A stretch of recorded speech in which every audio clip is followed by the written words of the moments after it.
Hey everyone, it's iTalkApple, and I'm going to be making a few videos about notable apps on my iPad instead of making one long what's on my iPad video where I just say the name of every app that I have, because I don't think that's really useful. So in this video I'll be going over a few apps that I like. I'll be going over a game, and then a bunch of more productive apps. I hope you enjoy the video, and thank you in advance for watching.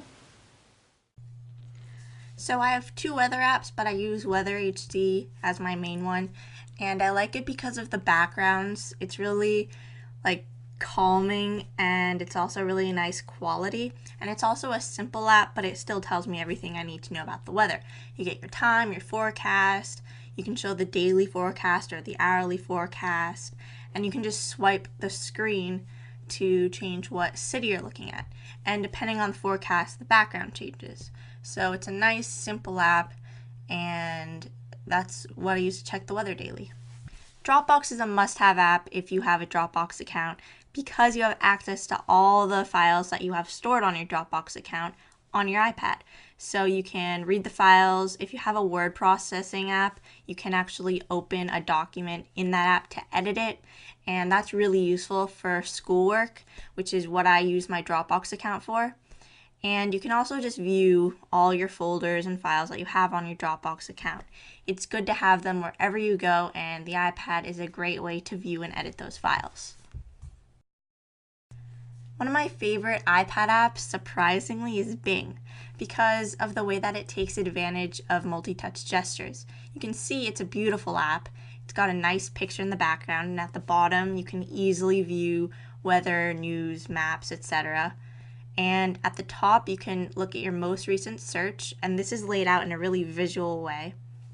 And you can click the home button to go back home, and this little square icon represents a lot of different things, but I'm going to click on trends, which is the top searches for the past week, and you can swipe through them. Again, it's really visual, and I'll select the one about Harry Potter, and I can click on any one of these web results. And to go back to the results after reading the article, you just swipe. It makes so much sense. This is how web browsing on the iPad should be, and that's why I use this app daily. As you can see, I have a lot of games on my iPad, and today I'll show you Harbor Master. It's a free app. It's very similar to another game called Flight Control, except for the fact that it's boats. Anyways, if you want to download more apps, you can buy them for 99 cents each in the store. If you don't like the idea of this, then I recommend just buying Flight Control because it comes with a bunch of levels. You don't have to pay for extra ones. Anyways, the goal of this game is to unload as much cargo from the boats as possible. And you drag the boats to the docks. The docks match the color of the cargo. And it takes a little bit for the boats to empty their cargo depending on how much they're carrying, and then you drag the boats out. You try to avoid collisions, and that'll end the game for you. And it starts off pretty slow, as you can see, but eventually it gets really tough. It's actually a little easier to play on the iPad because the screen's bigger, but at the same time the boats have to travel farther to get to the docks compared with the iPhone, because there is an iPhone version. Anyways, it's a fun, addictive game, and it is free, so it's definitely worth it. This next app is for photo editing. It's the most unique photo editing app that I've seen on the iPad. It's 100 cameras in one. This is a picture I took of the Eiffel Tower, and I know there's already an effect added. I'll see if I can get the original picture to show you how different it looks from the original.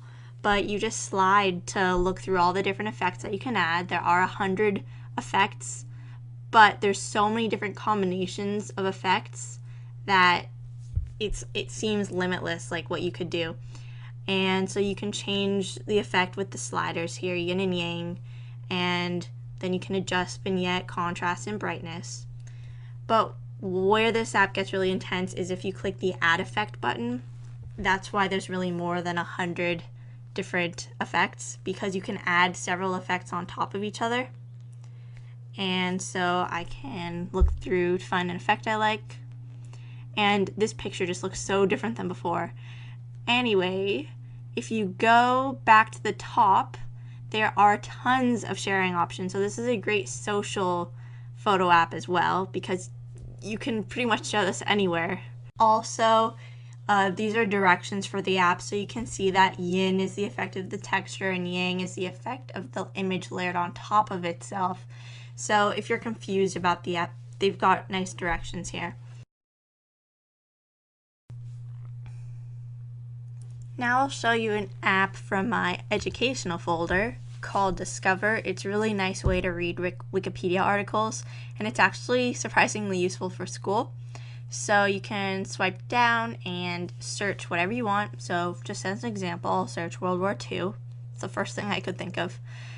And so it takes a bit to search, and then it takes a little bit to download the article, which is the only thing that I don't like about the app. So you can see the article, you can swipe through to read it, and it also has related articles on the side. But if you swipe up, you can see the history, like your search history. So for example, I'll select Steve Jobs. So as you can see, it really makes the article look nice, and it's a nice format for reading, especially with the pictures and everything.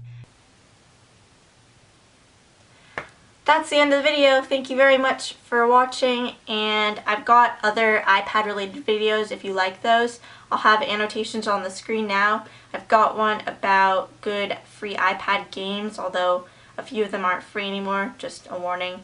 I've also got one about iPad newsreader apps like Pulse and Flipboard, and then I have an app about watching YouTube videos on the iPad. So check those out if you are interested in iPad related videos, and let me know in the comments what types of iPad videos you like to see, and other videos that you're interested in. So yeah, thanks for watching, and follow me on Twitter to know like when I'm planning on making a video. Twitter.com/italkapple. I tweet a lot, so yeah. Thanks again for watching, and have a nice day.